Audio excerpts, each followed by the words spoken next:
It's the savvy side of 9 to 5. Listen. Bueller. Laugh. And learn. Negotiation. This is what you do in business. This is The Focus Group with Tim Bennett. Staunch. And John Nash. Keep your clothes looking neat and clean. We're all business. Except when we're not. So I'd written that opening, and I tried to have it memorized, and then, I don't know, I got off track. But essentially, I wanted to let people know that Doug Spencer, as a marketing expert, is going to be on and talk about his book, Do They Care? And it's a question that he thinks all brands should be asking themselves. They care. See, so I get through it better now. Yeah.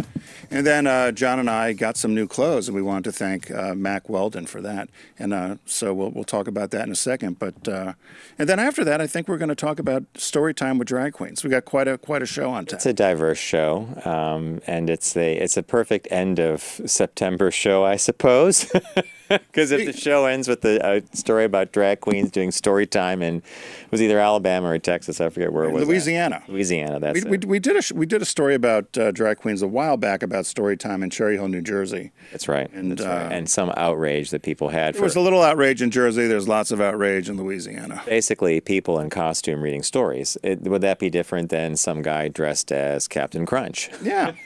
No, it would be, because it's a drag queen versus someone dressed as Captain and then some Crunch. of the other nonsense, but we'll get into that. We'll get into that in due time. The next week we're going to we have a special that we're going to be doing with our friends. Our partner here is Volkswagen of America.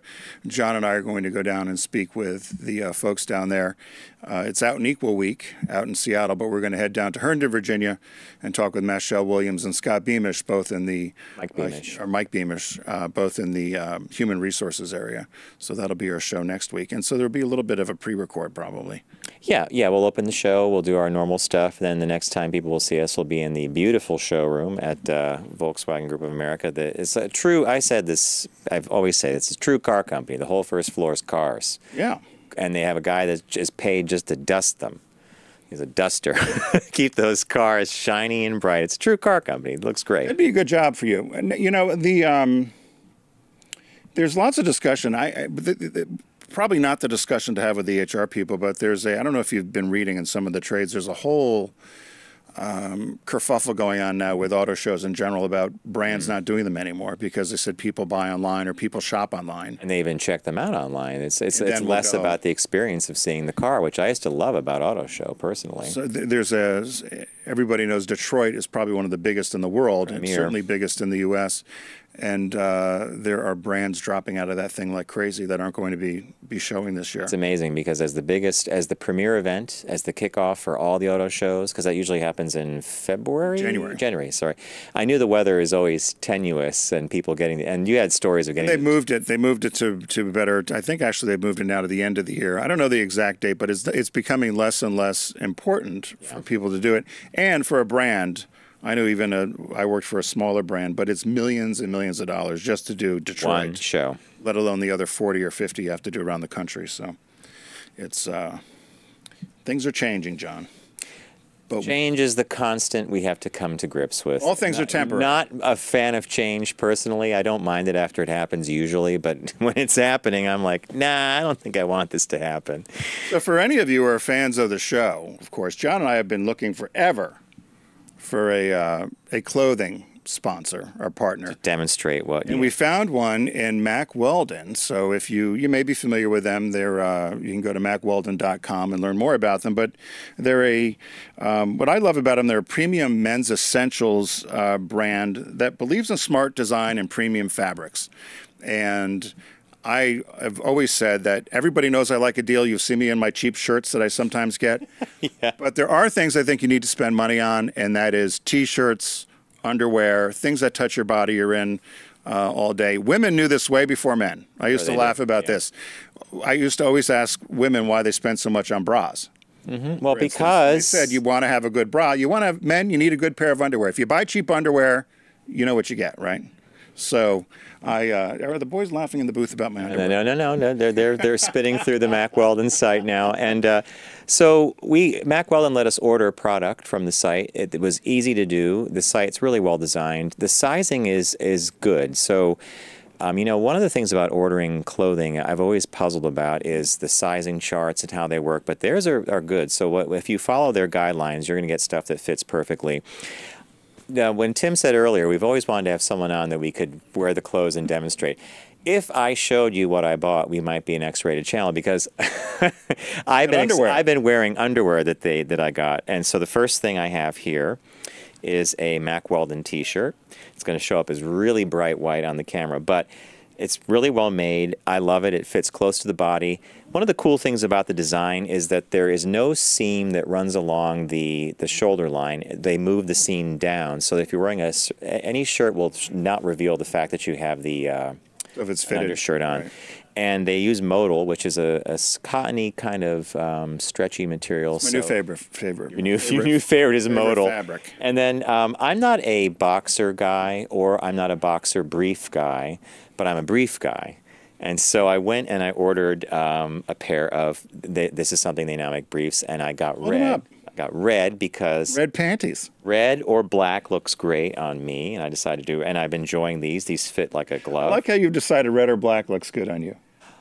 There's a whole other story about, I used to wear white. I used to always wear white, but... Oh, yeah, we don't need to go into that. I know what that story is. So that was the laundry place, yeah. So when I was younger, I used to work at Marshall's, brand names for less, and we used to call underwear and T-shirts men's furnishings or men's essentials. I think I like the term essentials as well. I like men's essentials. So these are two great things to add to your wardrobe if you, T-shirt and brief, if you're a brief person. Right. But you tried a different one. So I like boxer briefs, and because I'm a little more full-figured, I think, John. No, you like boxer briefs. I love these stripes. So I think you could see those. But what I love about this, it has the waistband that stays up. It doesn't roll down, and it's also made with that premium fabric that I love, and it also has cooling vents, little areas to keep you cool.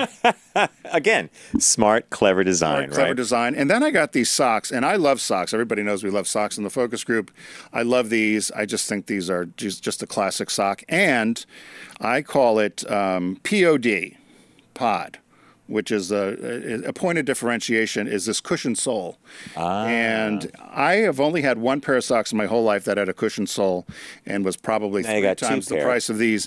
But that, I love the fact that there's a cushioned sole. And the last thing I got, I wanted to show what my favorite thing was. And as everyone knows, I'd hurt myself, and I've gained a little weight, and I was a little bit intrepid about ordering this, but I ordered this T-shirt, and next time I'll wear it when the weather's a little different, but it fit me perfectly, and I was shocked and that's how well made it is. So I was really excited about this. This is the V-neck tee. I'm not very Carol Merrill on here, am I? It's hard to be. If we worked for the one of those shopping channels or something, we'd have it down pat, but... yeah, again, check out MackWeldon.com, and I believe we have a special for our listeners. Yes. So if you order from Mack Weldon, and you go to the Mack Weldon site, we're going to give you a promo code you could use for the first time, your first order, and it's 20% off, which is really great because I would definitely... And again, you could do it like I would do, like buy each of your favorite items, make sure you've nailed the sizing. And by the way, they have an interesting return policy. If you're not comfortable with your first pair of underwear, for example, you can keep it and they'll refund your money. I mean, that's pretty cool. So go to MackWeldon.com. It's 20% off your first order, and the promo code is, I believe, FOCUS. FOCUS. So use the promo code FOCUS at checkout at MackWeldon.com. It's 20% off your first order. And again, we're really happy with our experience. The site is easy to navigate, easy to shop at, and the stuff arrived beautifully packaged very quickly. Fits like a glove, very comfortable. I have no complaints. So thank you, Mack Weldon. Then that's something. That's a good sign. That's a good sign, yeah. So what caught your eye this week? What caught your eye? Here's what Tim and John found. The Major League Baseball, for a couple of years now, many teams have an LGBTQ night. One team notable for not doing it was the New York Yankees, which a lot of people were very upset about. The Mets did it here in New York. The Pirates have done it out in Pittsburgh. Name a baseball team, they probably have a fan appreciation night for their LGBT fans. The Yankees, though, came through in an interesting way, and they're going to be donating $50,000 to LGBTQ scholarships for Stonewall's 50th anniversary, which will be next year. And the idea is that they're going to pick one student from each borough. Each of the 5 boroughs here in New York will get a $10,000 scholarship, and they're basically going to be awarded to honorees who have made a positive impact toward the community in advancing equality in their high schools. And so that's the New York Yankees, and that's what caught my eye. So it's all in honor of the 50th anniversary of Stonewall. And, you know, getting the money from, is it? Oh, it's coming donation? directly from the organization. The Yankees are contributing $50,000 to this. The Yankees wholeheartedly support equality for all individuals and applaud any efforts which make our society more inclusive and tolerant, says Yankees Managing General Partner Hal Steinbrenner. So I think that, you know, a fan appreciation night is great, and maybe they'll start doing that. But I think this is even, it's different and it's cool, but it's really putting your money where your mouth is, right? I mean, 5 scholarships for 5 kids. It's great. It's amazing to me how some of the major league sports teams have become more inclusive or more accepting of all their fan base. And I think baseball is probably, I think hockey was one of the first, but I think baseball has been on the forefront. Definitely on the forefront, yeah. So. And so it's a cool thing, and I think a lot of educators in the public, and it's for public school students, by the way, in New York City, or the 5 boroughs. The educators themselves are excited as well to start identifying kids that they want to encourage to go for the scholarship. So thank you to the New York Yankees, and that's in honor of Stonewall's 50th anniversary in 2019. Wow. Mine is a lot more lowbrow. Is it now? This happened in Manassas, Virginia, and there was a gentleman named Michael Dwayne Johnson, 27, of Manassas, that was arrested. So apparently he went into the Giant store in Manassas last week and was going through the produce area, the fresh produce area, and was pulling down his pants and rubbing the items on his buttocks and then putting them back onto the shelves. So Boston lettuce, you know. So a few of the employees were watching, and they couldn't quite figure out what was going on. And they watched him. So they called 911. So the police had come, and they had arrested him, and they'd asked him what he was doing, and he never really gave a reason for him wiping his hiney with the produce. But so they ended up arresting him. He got charged with they got charged with 2 different counts. One of them was destruction of property, and one was indecent exposure. And they said they observed him picking up the produce, pulling down his pants, rubbing the produce on his buttocks, and replacing it. And he just was very nonchalant about it. So they did say that the store had to get rid of or dispose of 2 pallets worth of fresh produce. Just because he walked around and would... Well, that's how much he touched. It's kind of like a cat or a dog rubbing up against something saying, I own this, right? Well, he was released, and Giant was unable to give a comment, but the big question everybody wanted to know was, well, what was he using? Like you said, what were the items he was wiping himself with? And they said they didn't know, other than the employees thought most of it was fruit. Most of it was fruit. A lemon here, a pear there, a grapefruit here, a kumquat. But No, I can't. The whole thing about caught my eye is it usually is something that makes you just caught your eye. There's no rule. So the business birthday today. Everyone does celebrity birthday greetings, but the Focus Group is the only show in the universe that celebrates business birthdays. Andre Harrell, or Andre Harrell. I don't know, is it Andre or Andre? Andre is good. Andre, he was born September 26, 1960. He's 58 today. Born in the Bronx, founder of the record label Uptown Records. He also was president and CEO of Motown Records, and he was the first half of the hip-hop duo Dr. Jekyll and Mr. Hyde. And Harrell had gone to school initially here in the Bronx at Lehman College, and he thought he wanted to be a newscaster. And so he got involved in communications. And after about 3 years and doing some local radio stuff, he didn't like it. He ended up meeting Russell Simmons, who knows the founder of Def Jam Records, and started working with him. And while he was working with Russell Simmons, he founded Uptown Records. And then he discovered and hired Sean Puffy Combs. Oh, my God. If you can imagine. And he also, I thought this was interesting, he also discovered Mary J. Blige. So Mary Town Records. I remember what the label looks They like. said in 1988, Mary J. Blige recorded an impromptu cover of Anita Baker's "Caught Up in the Rapture." I love that song. It's a And great I love song. Anita Baker's music. And she recorded it at a mall, and the tape ended up getting to him, and he liked it. And a year later, he signed her. She became the company's youngest and first female solo artist. And then as his career progressed, he was appointed CEO of Motown Records in '95. And then CEO of Harrow Records, which is his, distributed through Atlantic. And he's currently vice chairman of Revolt, which is Diddy's multi-platform music network. So happy birthday, Andre. Not bad. Not bad. You know, it seemed like he kind of, I don't want to say fell into this. It seemed like a pretty cool career. You know, Not a bad one, right? Progression, yeah. Not a bad one. So, hey, we want to thank our friends at Deep Discount. And as everybody knows, if you go to focusgroupradio.com and click on the Deep Discount logo and start shopping away, we like to get credit for it because that's how we get graded, right, John? If you want to call it getting graded, yeah. Getting graded. Yeah. And we're in the final week of our Criterion sale. And so each week, John and I picked up Criterion discs to recommend. And before I tell you what I picked, are we doing a? You're going to. We're doing a game. So Criterion graciously gave us a selection of movies from their library to give away to all of you who are listening or watching today. And the way we're going to do it is we have a game called Pick That Flick. Now, the last 2 times we played it, a lot of people got the last week's movie. 1 or 2 got the first week. I'm dead curious to see if people get it this week. So here's how it works. Garrett is going to play an audio clue for you.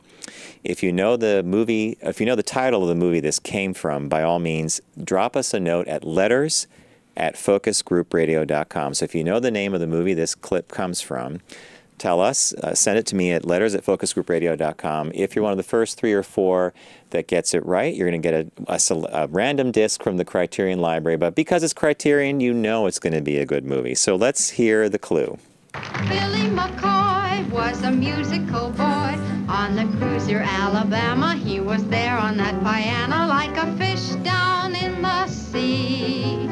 Yes, indeed. When I pulled this one up and I was playing it in my office, Bob just laughed from the kitchen and he yelled the name of the movie because we know the movie. But Garrett will play it one more time. Billy McCoy was a musical boy on the cruiser Alabama. He was there on that piano like a fish down in the sea. Is that Ethel Merman? Yeah. So if you know where that movie came from, send us the name of the title at letters@focusgroupradio.com. I'll review it. If you get it correctly, you're going to get a random movie from the Criterion Collection, which I'm sure you'll enjoy. So, Criterion sale this week. Tim, what did you pick? So I picked differently than you. I picked to build a library and to build things that I don't have. It's like I've done with books. I see. Okay. No, I know you pick for entertainment. I pick to build. Is that how it is? So the movie I picked this week is one that actually makes me a little uncomfortable when I watch it, but I think it's one of these that you should have in your collection. In Cold Blood is the movie. It was released in 1967. It was based on Truman Capote's bestseller. It was a breakthrough narrative account of a real-life crime and about a botched killing of a family of 4 in Kansas in a botched robbery. And it really is when they give a review on it, particularly from the Criterion side, they said it's a master class in filmmaking. They said it has a clinically precise editing, clinically precise in its editing, its black and white cinematography, and a menacing jazz score by Quincy Jones. It was ranked number 8th from the American Film Institutes of the 10 greatest films in the genre to own. And then another funny fact, it was the very first mainstream American film to include the expletive bullshit in dialogue. Did that have to go through some kind of like ratings thing? They said it was the first time that was ever used, which you think about 1967. So it's available through Deep Discount, and you'll save 43% for the Blu-ray. It's $22.83, or of course the DVD is. I bet the Blu-ray looks great. Yeah. I bet the print looks great, and In Cold Blood is one of my favorite Truman Capote books. And so, and because and the movie, I bet if they were, have you seen this version of the movie? Have you? No, I haven't. This would be one to own then. Yeah. I think that's a good suggestion. Yeah. Now, I could not be further off the mark than Tim. And Tim's highbrow, I buy movies to build a library. Oh, I see. I do too, but I build movies that provide me with experiences. Okay, so what was the one this week? This week, only, and if Criterion handpicked this movie to be in their collection, then by all means, it's a good film. And of course, it's Tootsie. I love this movie. It stars Dustin Hoffman, obviously, but Dabney Coleman, Charles Durning, Terry Garr, George Gaines, Bill Murray, and Jessica Lange, who I believe, in her first Oscar-winning performance in the role of his counterpart in a soap opera that Dustin Hoffman stars on. You know, I can't say enough about Tootsie. It's one of those movies that I've always liked. I can rewatch any time, and I bet it sparkles on Criterion in a good print form. But you know, I think it's a funny movie. There's some great performances in there. So it's a great movie. If you want to build your, Sidney Pollack plays Dustin Hoffman's agent, and there are some great moments with him and with Dustin Hoffman together. And Sidney Pollack is, you know, he's since passed on, but one of my other favorites. So again, this is a good movie. I recommend Tootsie wholeheartedly, and especially from Criterion. And the new release is Solo, a Star Wars story on Blu-ray, which I'm sure you probably already have. No, I ordered it, though. Did you? I only saw it once in the theaters, which is unusual. Shocked. It's unusual for me in a Star Wars movie. Did you guys see Solo? Did you? No, I think we Garrett discussed this. No.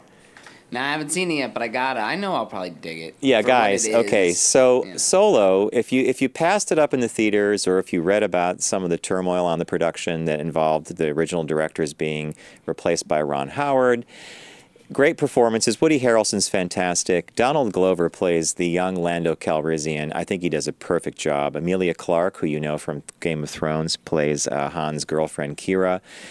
And Paul Bettany is a really good, sinister villain. But at heart, Solo is a heist movie. It's a well-done heist movie that takes place in the Star Wars universe. So I remember the day I saw it. It was only in theaters for like 2 or 3 weeks. It was one of the rare misfires for the Star Wars franchise, at least they thought. I remember walking out of the theater thinking, what was everybody complaining about? I had a ball. I had a great time. I love the movie. You'd watch paint dry if it said Star Wars on it.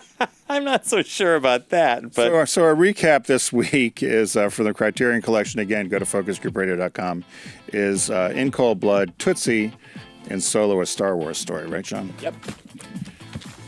What do we say, Garrett? Thanks, Deep Discount. Okay, we're going to take a really quick break, and when we return, we're going to be joined by Doug Spencer, author of this book here, Do They Care?, with a millennial on the cover, and I'm going to ask him about that millennial. I'm sure it's a millennial, and does he care? I don't know. Anyway, stay with us. We'll be right back.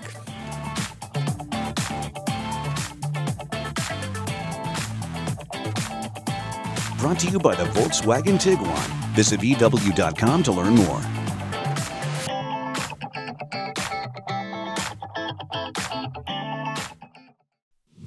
Focus on the savvy side of 9 to 5 with the Focus Group. Try, really try. Listen, laugh, and learn with Tim and John. I never try anything.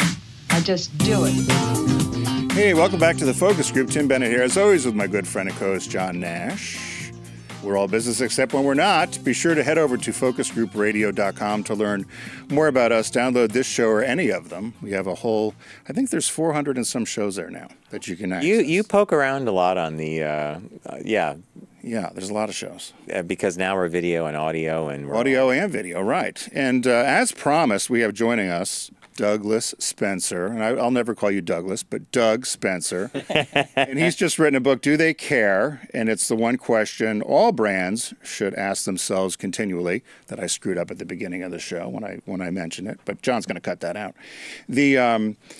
And so Doug is joining us. And in the spirit of full transparency, Doug and I went to college together. Did you guys college in graduate Ohio. Same year? No, I'm younger. But we were both members of the Lambda Chi Alpha fraternity, and Doug, I remember Doug going through Rush. It was this time of year, many moons ago, right, probably. yeah. And we've remained friends ever since. And prior to you working for yourself and you're the founder and president of Spencer Brenneman. Mm-hmm. Yep. And you were working at Thomson Reuters. And so before we get into the book and stuff, you want to tell us a little bit about what you did at Thomson Reuters? Sure. Well, it's nice to be back. Thank you. I was Good here to see you. actually about 10 years ago, I think. talking about the Thomson Reuters. Gosh, was it that long ago? Yeah, I know. It seems. It was on the old platform. Yeah. It was when it was radio, and I didn't have to worry what my hair looked like. Well, don't worry about it now. Don't. Yeah. So Thomson Reuters, I was head of brand management and helped roll out the brand when the Thomson Corporation purchased Reuters, and we created a new brand, and rolled it out across the country, around the world, and had a good old time. Is that like is Thomson Reuters, I should probably know this, but is it similar to a Time Inc. group or something like Condé Nast? Is it a news platform? News is now. Now I haven't been with them for almost 5 years, so I really am not qualified to talk about their business but I just wondered what they did while you were there. The news, Reuters News, is something everyone's familiar with, but that's a smaller part of their business. They have, but they've actually just spun the financial business off, I understand. But they had information about financial services, so anybody that manages your money uses information from them. Reuters, yeah. They also have legal, so your lawyers all use all those books on the shows that you see. Those are all by Thomson Reuters. Oh, okay. And, what was the of the two brands? I associate Reuters as being the more recognizable. Yeah, it's true. And was that an issue when you were working on? A little bit. Because Thomson acquired Reuters, Right, and so the acquiring brand usually is the one that wants prominence, and yet Reuters, because of their heritage as a news service and as an information service, they command the headspace of most people. Most people would not know Thomson. Right. So does that lead us into your book, I'm thinking? Anything can lead us into the book. That's the old joke, John. Remember when they said Delta Airlines and Eastern Airlines merged and they both took each other's names? Became Delta Airlines. Yeah, because they saved the airline. Saved airlines out of Eastern and Delta. Yeah. That's exactly. Yeah. Well, there's a lot of. Brands are not people. Brands often exist sometimes beyond the companies. Yeah. They live in our minds. They represent certain things to us. We grew up with certain brands that aren't even around anymore, but they're memorable. Right. So. The question the question is, do they care? Right. And that's the one brands need to be asking themselves continually. And so who is the reader of this book primarily? Sure. The reader for this book, I wrote this for, so my business helps small and mid-sized companies with their identity crises when they can't figure out really who they are and how they should talk about themselves. And so this book was written for people that are either running a business or starting a business, or maybe they're maybe they're having issues with employee engagement, or so head of HR or head of marketing. But it's really for people that have responsibility for the company and how it interacts with the people that are most important to their success, and that's they. That's the they. So that's employees. We start off talking about the employees because you can't have happy customers if you don't have happy employees. You know, I've always said that, and nobody ever really wants to believe that. Well, I listened and I wrote it in a book. No, but don't you think if your employees are happy, they're going to treat the customer well, Absolutely. and they're going to treat people well, and in any business, that's going to be the case. And there's data to back that up. There's data left and right that the client retention rate is 2.5 times higher when you have an engaged workforce. I mean, there's just stat after stat. And then there's the whole idea of attracting and retaining the best talent. And so that's a huge, huge challenge, especially when the economy is the way it is now, that you want to make certain that your employees actually care about what you do, and it's not just a place to get money. And it's not just a place to get health care. And then, of course, there's the clients. But that last point you just said, and not a place to get health care, not a place to make your paycheck. More and more I hear from individuals that jobs are no longer cradle to grave, as in like a Japan scenario, or in the old days of IBM, you know, Big Blue, you were on and you were, boom, all the way through. Now people look at jobs as a 2 or 3 year stepping stone to something else. Yeah. So, you know, that's a lot of human capital walking out the door on a revolving basis that actually does represent the brand, right? Right. So is the idea here that even if people are only on board for 3, 4, 5 years, they need to espouse the brand, live the brand, and be the brand. Is that what you're getting at? Absolutely. And, I'm a firm believer that everyone in a business needs to understand the brand strategy, not just the people that are customer facing, and certainly not just marketing, but everybody needs to understand the brand, because if they're there, if they're employed, there's a reason they're there that will eventually get to the customer. So whether they're there for a few years or many years, then it's important for them to understand. And I think that companies that really create brands that people as employees can connect with, they don't have the out the door in 3 years. There's a lot of companies out there that people never leave because they're really very happy. And they enjoy what they do. And they do enjoy what they do. Yeah. Yeah. Is there confusion? I know when I've worked within the corporate structure, there was always confusion about what a brand was.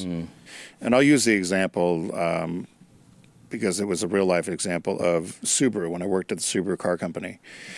And there was always the question of, is Subaru the brand or is Outback the brand? In other words, can a model, so if you're Procter & Gamble, would you spend money on the Procter & Gamble brand or would you spend money on Crest toothpaste? Right. Or if you're Mondelez that does Oreos, do you spend money on Mondelez or do you spend money on Oreo? And so, but is Oreo a brand? Is Outback a brand? Is Crest a brand, or are they products? And that was always the give and take, and there was never really a consensus sometimes. Yeah.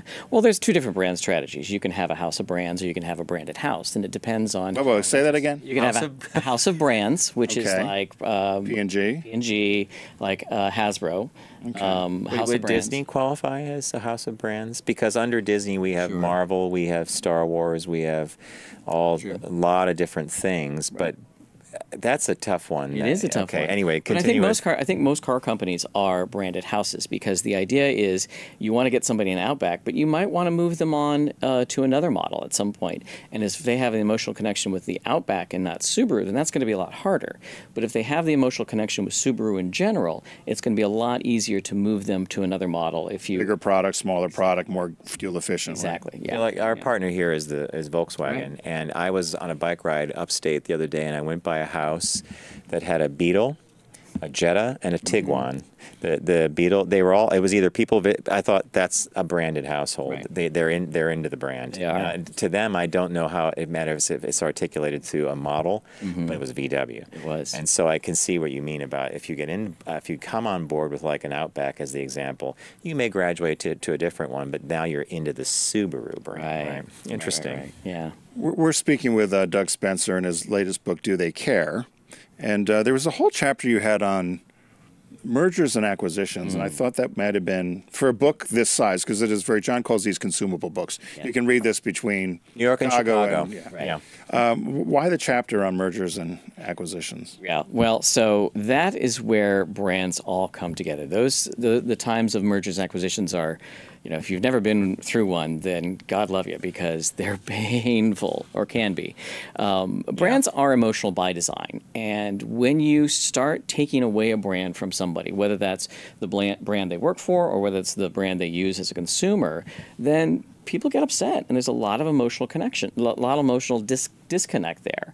And so it's a huge opportunity to think about brand and think about where people's heads are at during times of mergers and acquisitions. So what you want to do, and we talk about this in the book, that you want to focus on making certain that in times of uncertainty, that the people who do care about your brand continue to care about it.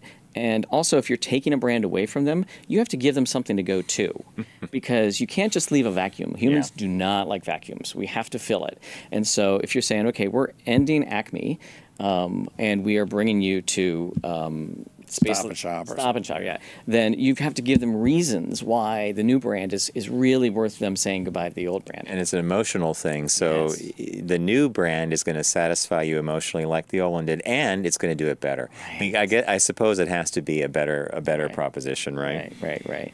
So I was watching TV the other day, and I saw a commercial for Uber.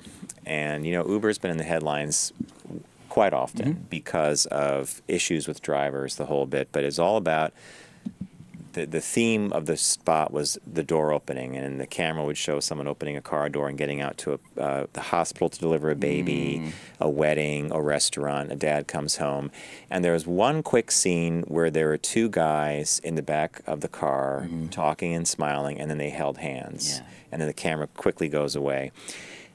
That was an interesting brand spot to me because Uber's had some trouble with their LGBT representation. And you talk about how brands can incorporate references and/or representation smartly in the book, right? Yeah.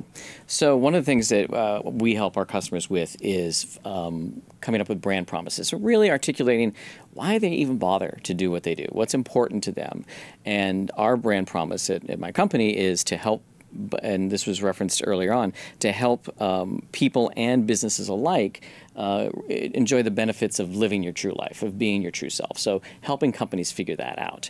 And so when I help companies figure that out, it's a way for them to also help their employees figure it out. So are you saying that's a more internal thing? Than so the example I gave of showing a gay couple in an Uber car, that's a consumer-facing message. You're talking about the internal message of employee resource groups, diversity issues, and how the brand treats their employees. Okay. But on the other hand, it is also important that if you have, if you have a broad client base, you have to make certain that they care about you for reasons that are important to them. Got it. Not just reasons that are important to you. And that's the whole point of the book, because I've worked with so many business owners and principals that they're so passionate about what they do. They love what they do. They forget that not everybody cares. Or lives it every day. Lives it every day and knows everything they do, knows how cool it's going to be, and knows what's going to happen in 6 months when the new product releases or something like that. So this is why I really, and that's why I named it Do They Care? It's because you really have to think about people outside your sphere, and do they care about what you do? Well, if they don't, then that's a problem. Have you seen the Uber ad? I have, yeah. Well, I'm curious as to what either of you thought of it initially. I was surprised. In what way? In a good way, bad way? In a good way. In a good way. I thought it was well produced. I also was kind of in the back of my head calling bunk on it, because we also know that many of these drivers don't necessarily make a sustainable living. Some do. And at the end, they show the guy putting a ball cap on and going to his kid's softball or baseball game. I'm like, I wonder how often that happens. But you do get an Uber driver now and then, and you'll talk to them, and they've had great experiences. They make some good money. Depends on their locales. What did you think of it? What did you think? You're in the hot seat now. Your frat brothers got you. You two have such a connection that you just go right to it. I thought it was very good. I do agree with everything that John said. I think one of the challenges is that they have to find an emotional connection with their users that's different than Lyft's. And that's a real challenge, because the companies aren't all that different. It's like electricity, right? You want to turn the switch on, you want it to work. So you want the car to show up and take you from A to B. Yeah. So they've got to work very hard at trying to create a lifestyle brand that people can connect with more so than they connect with the Lyft brand. So, the Lyft has the kind of the funkier, brighter, maybe even younger visual identity. So maybe Uber's trying to create a brand that's more adult or more sophisticated or more part of real life. I mean, I really hate to talk about people's brands because I don't know the strategy behind them. So unless you know what they're trying to accomplish with your brand strategy, it's really not fair to criticize a brand for. Yeah, you can. I'm actually going to say, sure, the consumer does when they pass up the product. They're giving a critique. And that's fine. But I'm saying as a brand strategist, I don't want. And as someone a brand's going to hire. Well, here's hoping. We'll do that. Well, what do you think of the? Well, it's interesting you bring up Lyft, because recently I always use Uber. I think it's just habit. And you are a creature of habit. But so many of the drivers now are also Lyft drivers, so they've got both decals on the cars.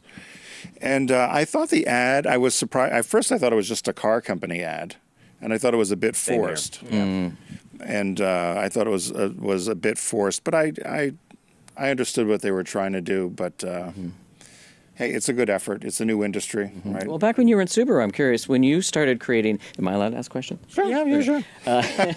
No. When you were at Subaru and you first started doing the LGBT focused advertising, did you worry about, how did you find that balance to making it, between making it feel authentic and making it feel like just a consumer play? Well, and this goes back to your point of knowing what happens internally sometimes with the strategy. The LGBT part of Subaru's overall marketing strategy was really about all-wheel drive cars. And the brand made the decision to sell all-wheel drive cars solely. First brand to go 100% all-wheel drive. And in identifying consumer groups, one of them happened to be LGBT, or at that time really just lesbians. Yeah. John's agency actually did the research, unbeknownst to me, kind of in an odd way. That's a different story. But John and his business partner, I was in Chicago, John and his business partner were doing some quiet research for Subaru and identified one consumer group being women head of households, which turned out to be lesbians. But the other consumer groups were educators, healthcare professionals, something they called rugged individualists. Which encompass skier, kayaker, that whole. And so is man versus nature sort of sports. And so the whole marketing program included all of those categories. And what was great about it was you could be a kayaker and you could be young, old, male, female, black, white, whatever. There was the mindset of a kayaker. And it was a more cost-efficient way to be in a very crowded space of auto. But there was an issue because we called it the fifth niche with the lesbians. There was an issue about pushback and the religious right. And we had, they hired PR firms and they hired all kinds of different, what do they call it, crisis management companies to help. But at the end of the day, and we always have said this, if you were offended by the advertising, people that were offended by the advertising were really not the customer anyway. Target. Yeah, they weren't the target. Yeah. But there was certainly, it wasn't one of these I'm going to bang on the table and I can't believe you're doing this, the smart thing, and it was really the importance of having a straight ally internally said, these people are already buying the cars. Right. So let's talk to them in the first person. Right. And that's really where it came about. But John and I still get calls to this day. We just did something last year for NPR and Planet Money. Planet Money. They discovered, Tim had done an article. He was interviewed for an article in Priceonomics. I was 22 years old. The campaign's older. And, and they discovered, and Tim gave a great interview, which led to this Planet Money episode, which did a really nice encapsulation of the project.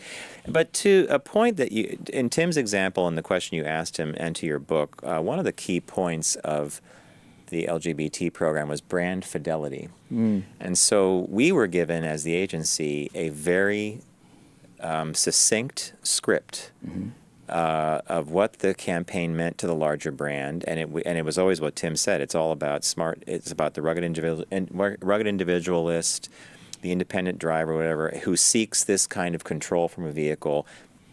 They happen to be gay. So that was literally at the bottom of the thing. But so we were reinforcing brand at top, and then as the cascading message went, you were then reinforcing why that kind of consumer makes sense to this particular brand. That branding message was highly disciplined, and that came out of Tim as a director of marketing, and his associates at the time were also on board with that messaging.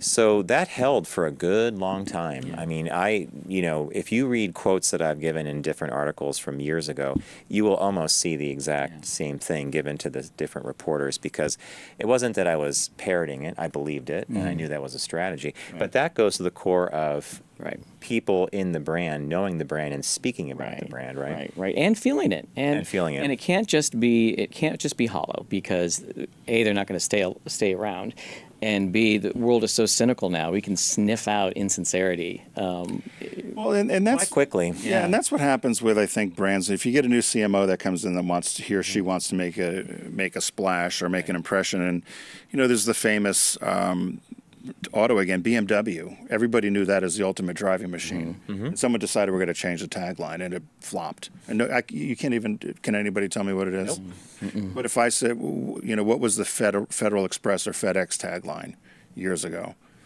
Oh, but it absolutely, positively has to be there. I worked with a moron that decided that should be changed, and I remember saying, "I'm like, you got to be kidding me! You're going to change it? Oh yeah. Well." I don't think they ever had a tagline again. That would be like Northwestern Mutual changing their tagline from the quiet company to shh. Like, it makes sense, but at the same time, you would not want to screw around with that, right? But do you find that when you're working with companies that people want to, we need to revamp, we need to change, we need to get modern, we need change for change's sake is never a good idea. I've worked with companies that confuse changing your mind for innovation, and it's not the same thing. Your mind. I have an innovation. I changed my mind. It's not the same thing. So that's why, and there's a lot of research that's involved in what we do.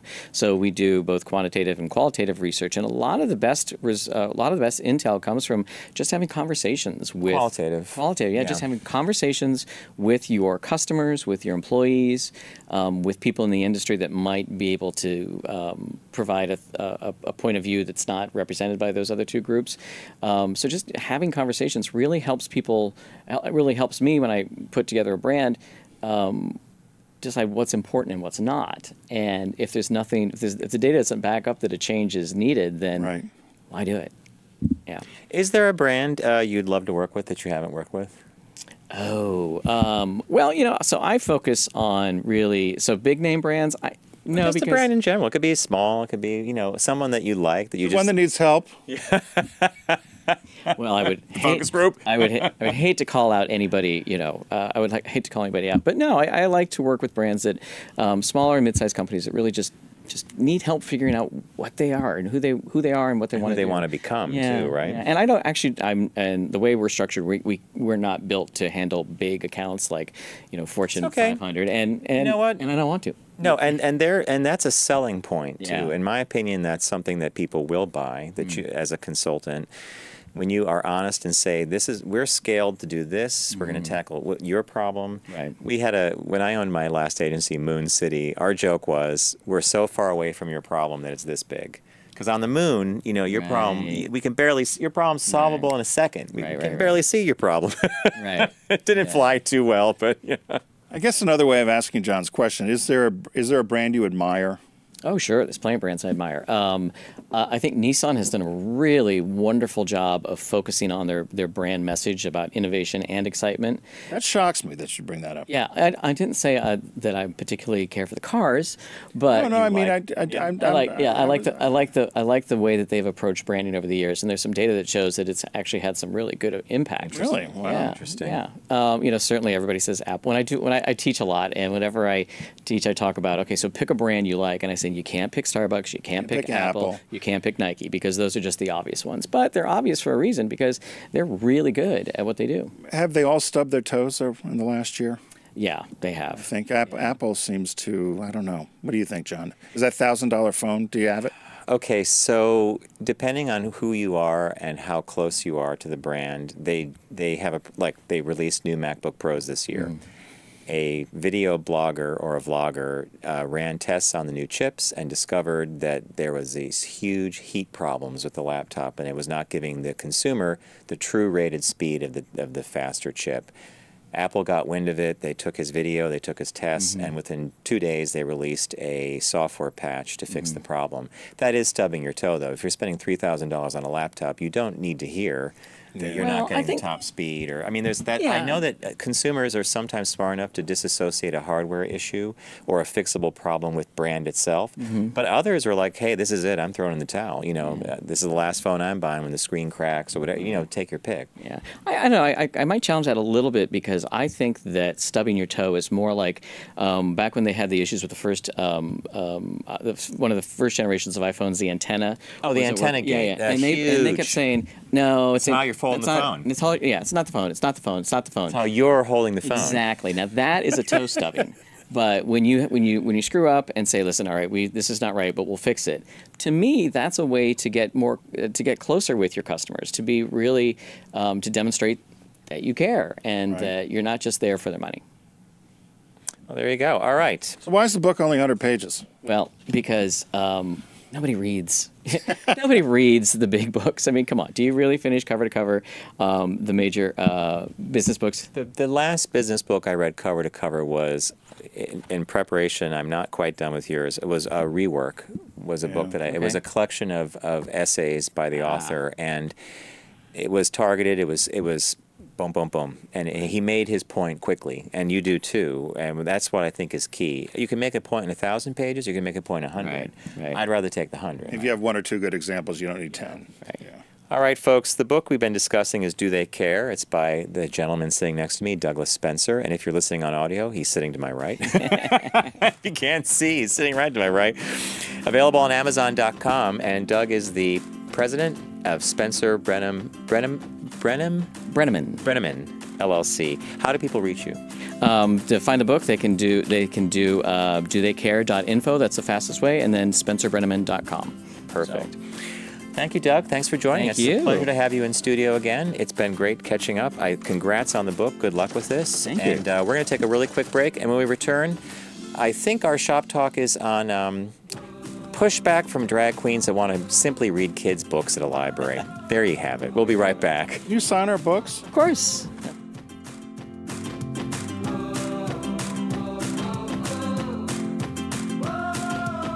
Brought to you by the Volkswagen Atlas with 3 rows and seating for 7. Life's as big as you make it. Visit VW.com to learn more.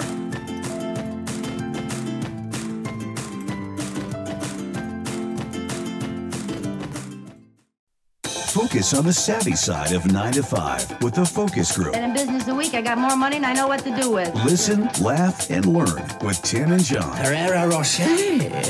He is doing well. Hey, welcome back to the Focus Group, and thanks again to Doug Spencer, who joined us in his book, Do They Care? Be sure to find it where all great books are sold online, so go look it up. There you are.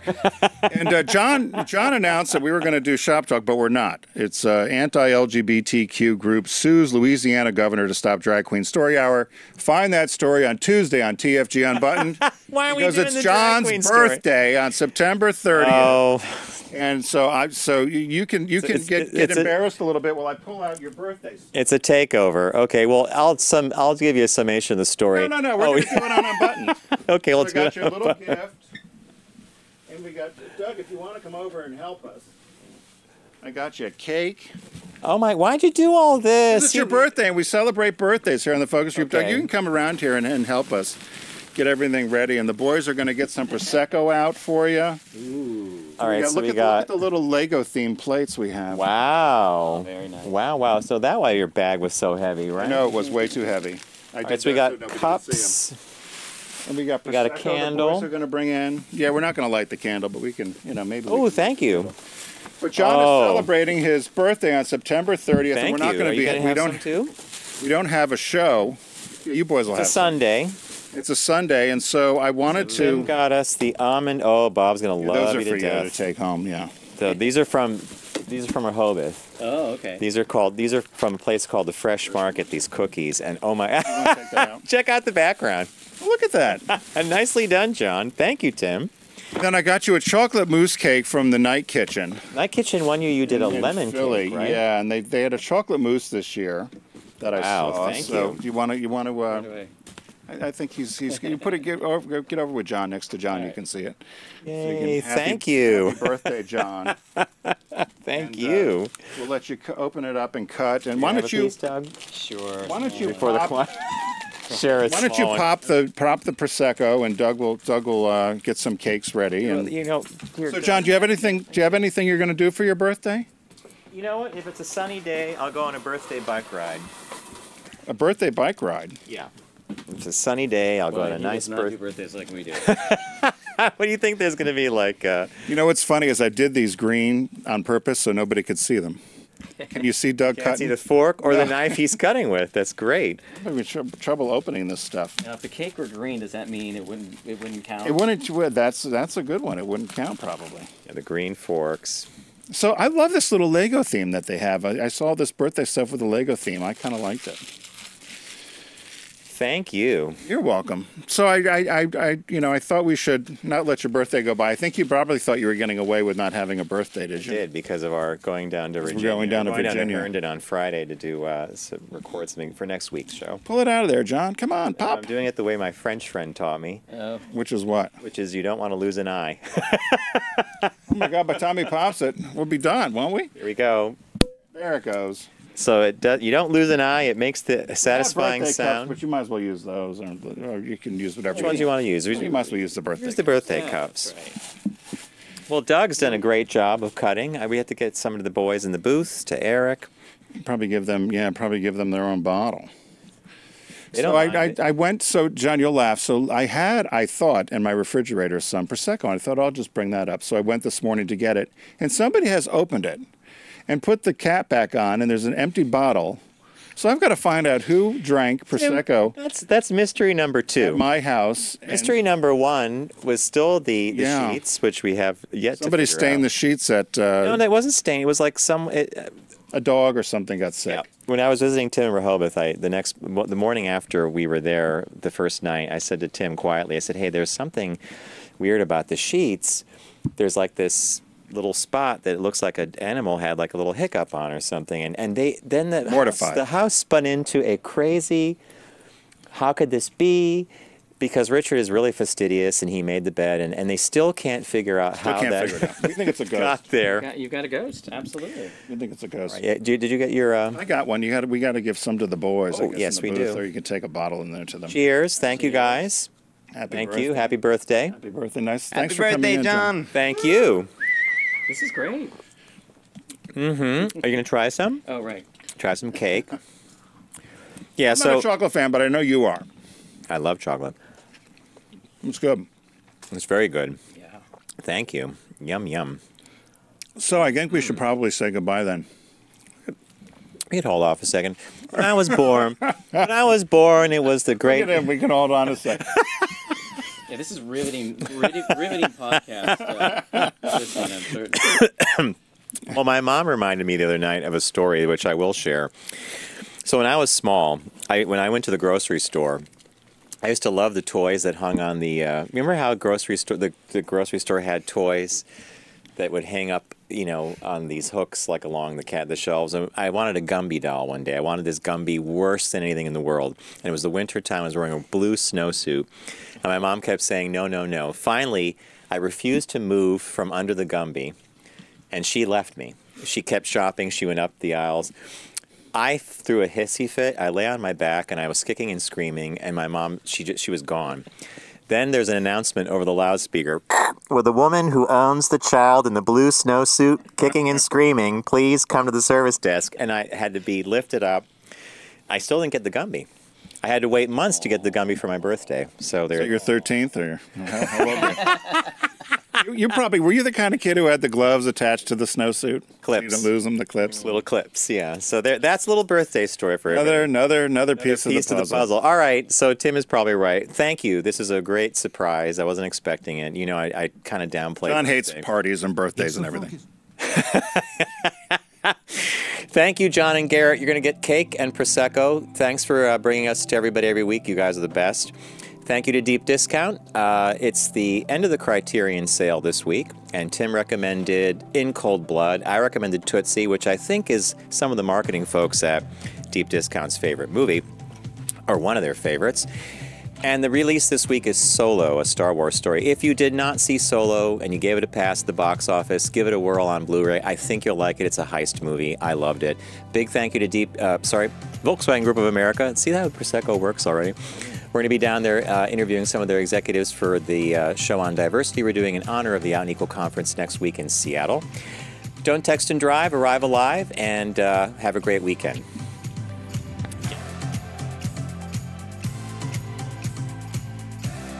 It's The Focus Group with Tim Bennett and John Nash. Accessible on all platforms. Subscribe, like, and rate us on your platform of choice. Learn more at focusgroupradio.com. That was a stunning focus group.